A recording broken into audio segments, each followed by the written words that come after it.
Hi, everybody. Today I'd like to talk with you about negative thinking. And kind of the first thing I want to do is to tell you that there's a similar thing which is called intrusive thoughts. And that is not the same as what we're going to talk about. Intrusive thoughts is a more serious issue with unwanted thoughts, and it needs medical treatment. So that is not um, our subject. Our subject is negative thinking. And back in I don't know, it was a long time ago. There was a British author named Doris Lessing, and she gave in one of her books, she wrote a series of five like autobiographical books, and she gave the perfect description of negative thinking. So I'm just going to tell you about that. I'm sure you'll recognize it. So she's watching her mother in the kitchen working, and she knows that inside, and she can see it on her mother's face, all these things are running through her mind, things she's upset about, things she's mad about, like all of these grievances that she has and all this stuff.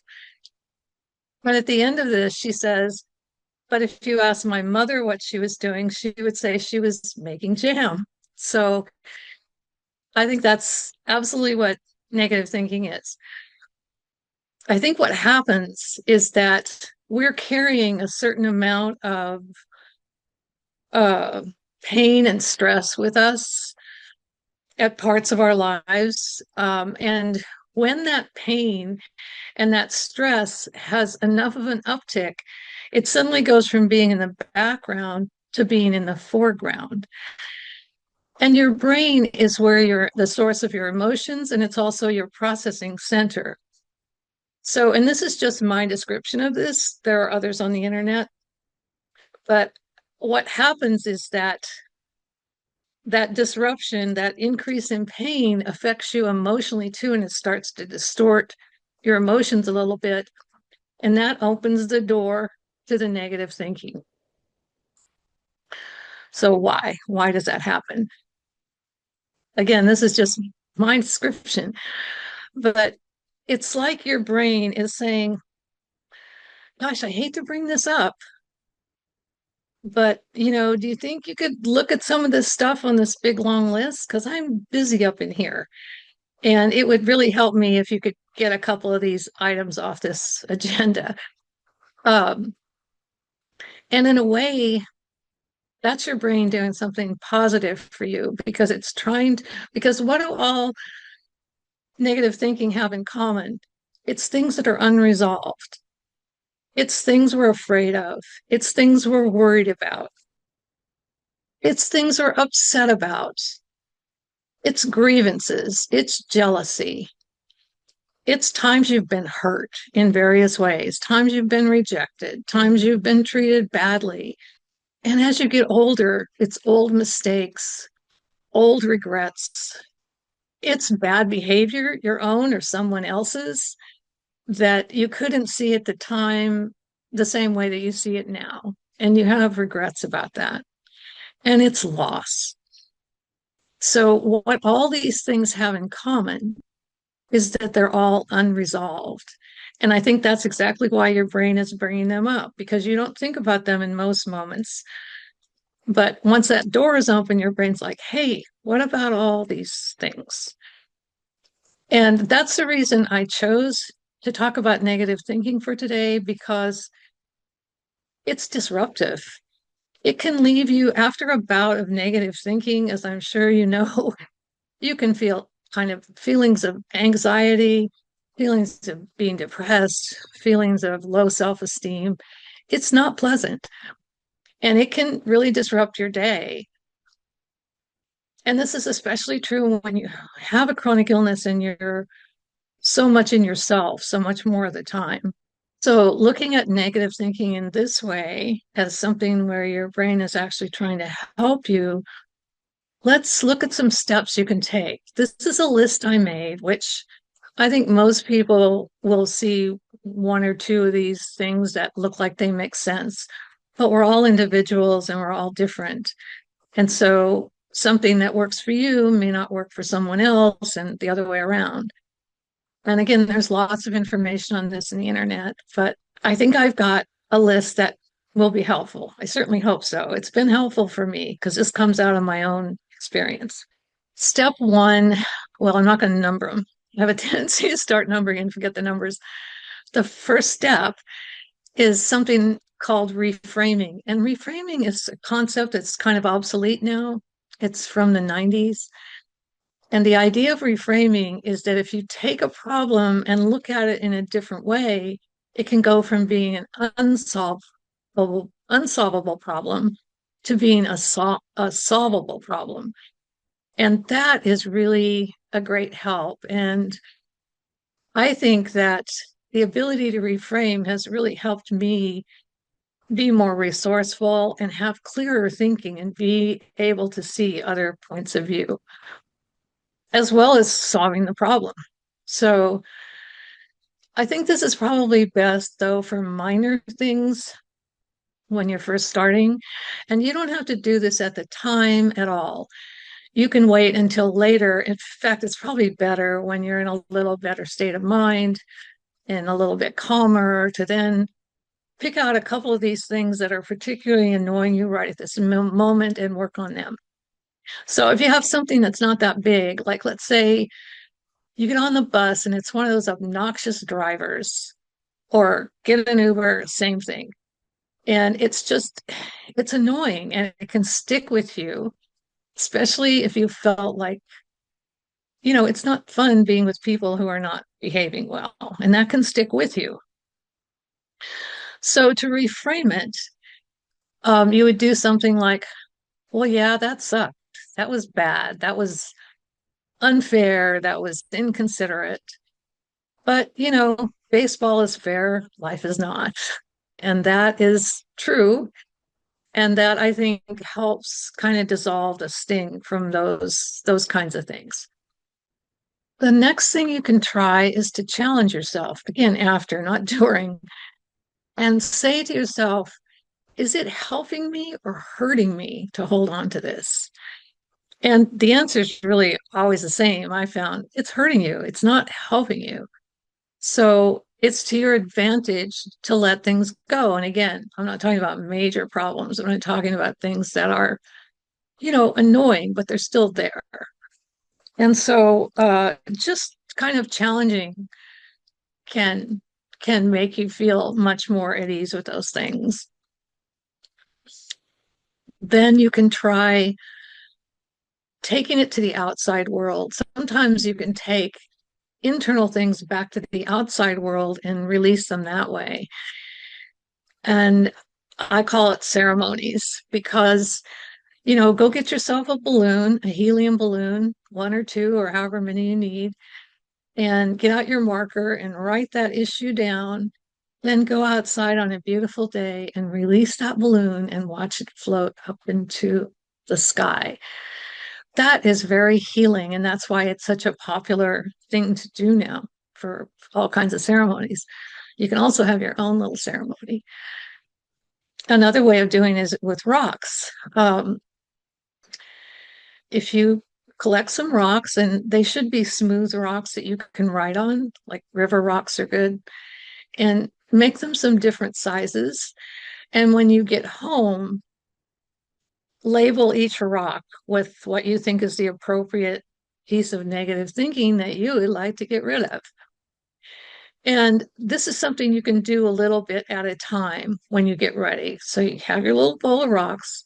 When you're ready to let go, take them with you and throw them. Throw them in the water, throw them in the woods, or you can bury them.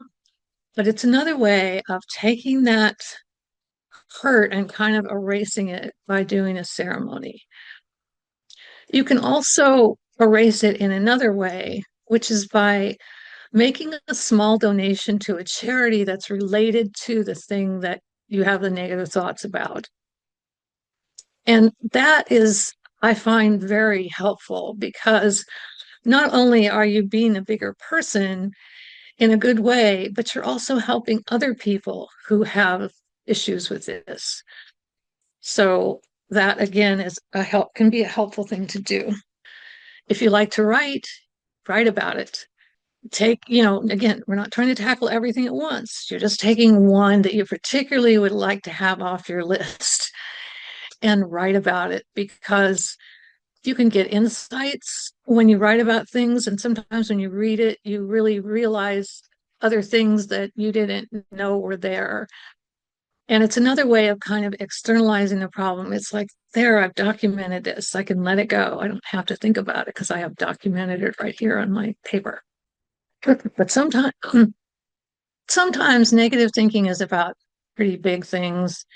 And I think one of the big things is loss.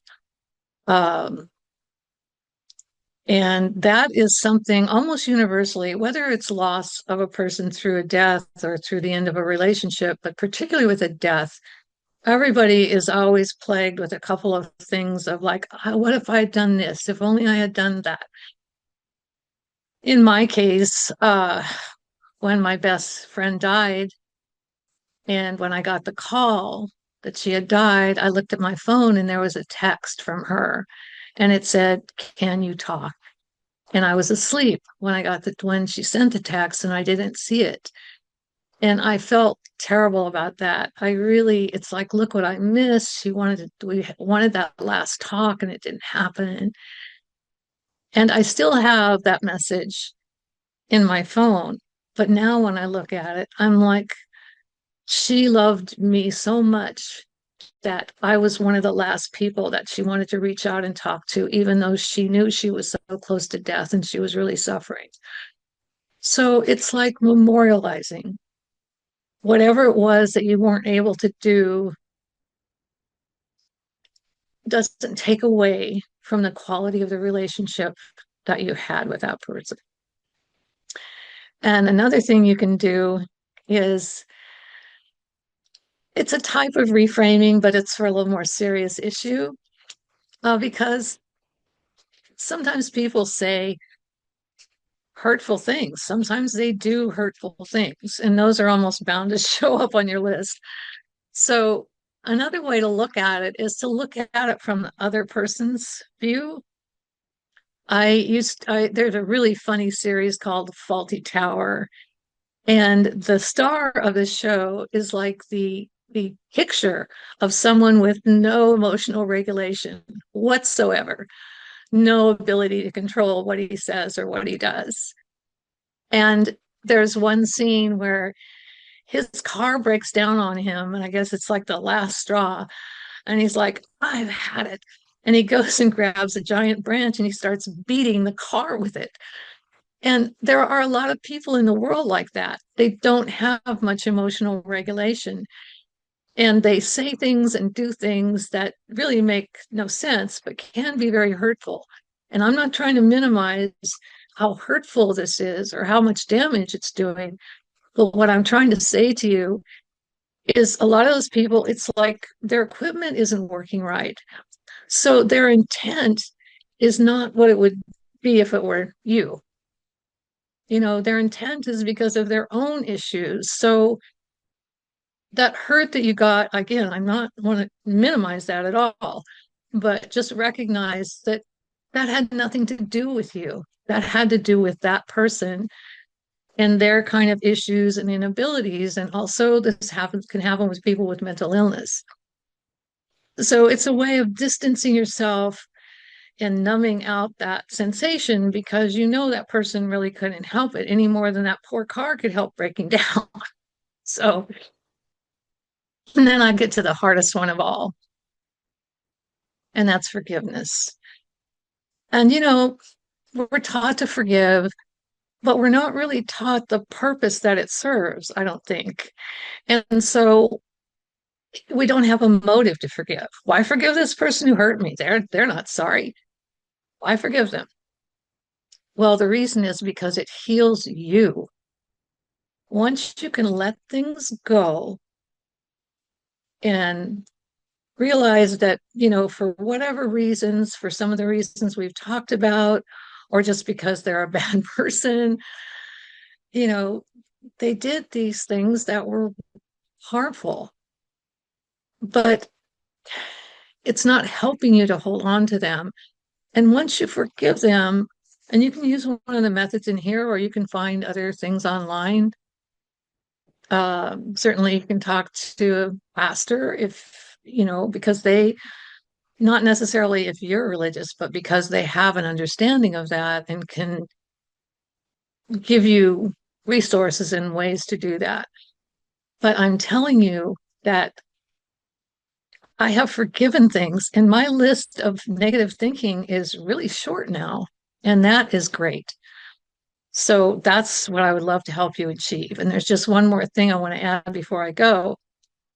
And that is if the thing that you're having negative thinking about is 5 years old or older, and that's just, to me, that's just an arbitrary number. It's not some official thing. So could be more, could be less. But I know for me, if I say to myself, hey, I'm still thinking about this, that was 5 years ago, that was half a decade, um, then it's time to get help. And that help can be anywhere. It can be the internet, it can be a good friend, it can be a counselor. Um, you can find things on the internet about this. But, sometimes we need a little more help to get through these things. So I hope this is helpful to all of you as it's been to me. Let me know in the comments. And as always, it's so wonderful being with you. And as always, I want you to know that there's one person in this world who understands what you're going through. So we'll see you next time.